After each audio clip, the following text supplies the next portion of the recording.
안녕하세요. MKL 시든입니다. 오늘은 호주라는 나라를 좀 더 잘 이해하실 수 있게 호주 역사에 대해서 쉽게 이야기해드리려 합니다. 호주 역사는 약 6만 년 전부터 시작이 됩니다. 호주 땅에는 애보리진으로 불리우는 원주민들이 살고 있었는데요. 호주는 과거 문명 발달 지역들로부터 지리적으로 먼 곳에 위치한 곳이라 교류가 쉽지 않았고, 이로 인해서 문명이 발달하지 못한 부족국가 형태로 외부와 차단된 미지의 땅으로 남아 있었죠. 그런 호주 땅이 1606년 네덜란드 탐험가들에 의해서 유럽에 알려지게 됩니다. 지금의 퀸즐랜드 북부 지방에 처음으로 정박을 하고 탐험을 시작하게 된 것인데요. 이후 17세기에는 네덜란드인들의 호주 탐험이 활발하게 이루어졌고, 이 지역을 뉴 홀란드로 이름을 붙였죠. 하지만 해당 지역은 무더운 열대지방인데다 비옥한 땅을 찾기 쉽지 않았고, 본국에서 너무 거리가 멀어서 정착에는 적합하지 않다고 생각을 했습니다. 때문에 이들은 호주 땅은 가치가 없다고 판단을 하게 되고, 이로 인해 더 이상 매력적이지 않는 이곳은 점점 기억 속에서 잊혀졌습니다. 하지만 1769년 영국의 제임스 쿡 선장이 호주 동쪽 지역을 탐험하면서 호주에 대한 재평가가 이루어집니다. 제임스 쿡 선장은 이 지역이 사람들이 거주나 농업 생산에 있어서 적합한 땅이라는 판단을 내리고 영국에 보고를 하게 됩니다. 그리고 이 지역을 뉴사우스 웨일스라고 이름을 붙이게 됩니다.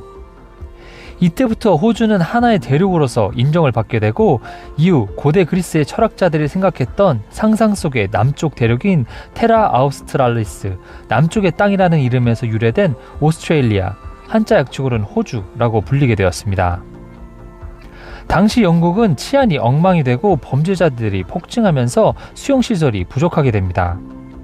또한 식민지였던 미국이 독립을 하면서 이를 해결할 새로운 유배 식민지를 찾게 되는데요. 이때 뉴사우스 웨일스가 적합한 대안으로 떠오르게 됩니다. 마침내 1788년 1월 26일 아서 필립이 이끄는 배가 시드니에 도착하면서 호주 유배 식민지 하에 첫 발을 내딛게 됩니다. 이날은 현재 오스트레일리안 데이라고 불리우는 호주 국경일이기도 합니다.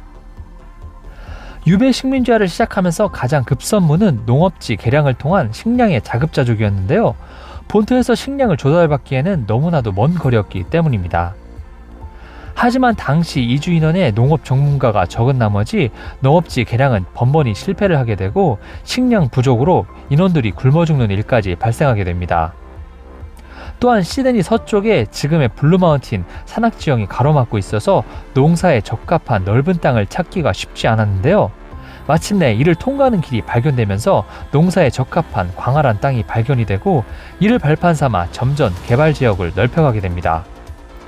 그렇게 개발지역이 호주 전체로 뻗어나가게 되고, 영국은 호주를 6개 식민지로 만들면서 이를 영국령으로 선포하게 됩니다. 계속되는 개발에 필요한 인원을 충족시키기 위해 계속해서 영국에서는 죄수들을 보냈는데요. 1868년 마지막 수송선까지 호주에 이수된 죄수들은 약 16만 명에 이릅니다. 호주 역사에서 빼놓을 수 없는 것인 호주 원주민, 애보리진에 관련된 내용입니다. 초기 유럽인이 정착하기 전에 최소 30만 명에서 100만 명까지 호주 땅에 살고 있었던 애보리진은 유럽인들이 정착이 시작된 후 급속도로 숫자가 줄어듭니다. 초반에 애보리진들은 유럽인들의 정착을 반기지 않아서 격렬하게 저항을 했는데요. 이 과정에서 신식 무기를 앞세운 유럽인들에게 애보리진들은 무참히 탄압을 받습니다. 하지만 이보다 더 큰 인구 감소의 원인은 유럽인들과 함께 들어온 수두, 천연두, 인플루엔자 같은 전염병 때문입니다. 당시 문명이 발달하지 않았던 애버리진들이었기 때문에 전염병에 속수무책으로 당할 수밖에 없었습니다. 또한 이와 함께 들어온 성병은 유아 사망률과 출생률을 크게 낮춰 애버리진의 인구는 더욱더 줄어들게 되면서 전체적으로 90%의 애버리진이 사라지게 됩니다. 그러던 중 1850년대에 전 세계에서 호주로 이주를 급증하게 만든 사건이 있었으니 바로 골드러시입니다.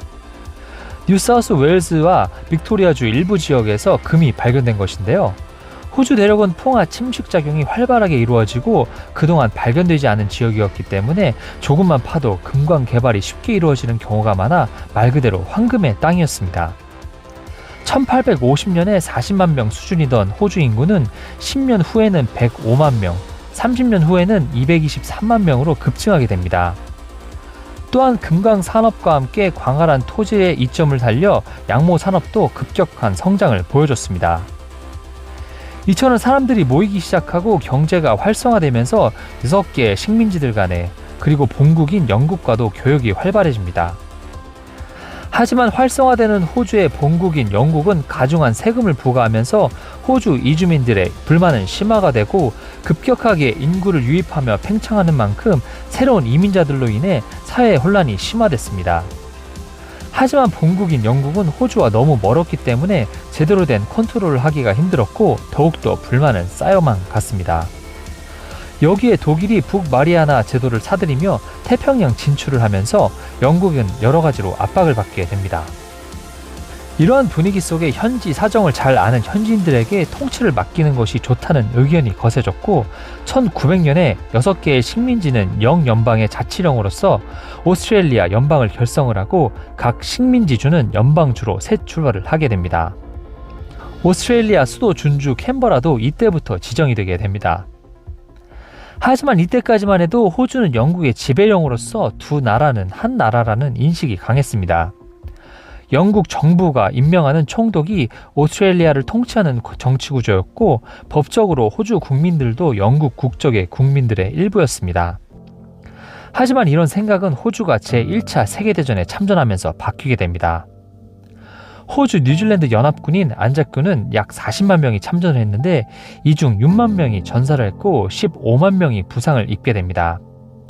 당시 호주 뉴질랜드 인구가 전체 500만 명임을 감안하면 이는 막대한 피해였죠. 지금 남한 인구가 5천만 명 정도이고 현역 군인이 60만 명, 예비군이 400만 명 정도인데 이들 인원이 모두 해외 파병을 나가서 현역 군인 모두가 전사학국과 비슷한 숫자입니다. 특히나 안자군의 최악의 전투로 기억이 되는 갈리폴리 전투는 많은 이들을 동요시켰습니다. 호주는 이를 계기로 영국 본토에 더 많은 권한을 줄 것을 요구를 했고 1931년에 발표한 웨스트민스터 헌장으로 호주는 더 이상 영국 정부의 간섭을 받지 않은 형태의 호주라는 국적을 얻게 됩니다. 이로써 영국에서 통치를 벗어난 호주는 사실상 독립국이 된 것입니다. 오늘 호주 역사를 간략하게 소개를 해드렸습니다. 호주 역사를 이해하며 지금의 호주를 이해하는 시간이 되셨기를 바랍니다.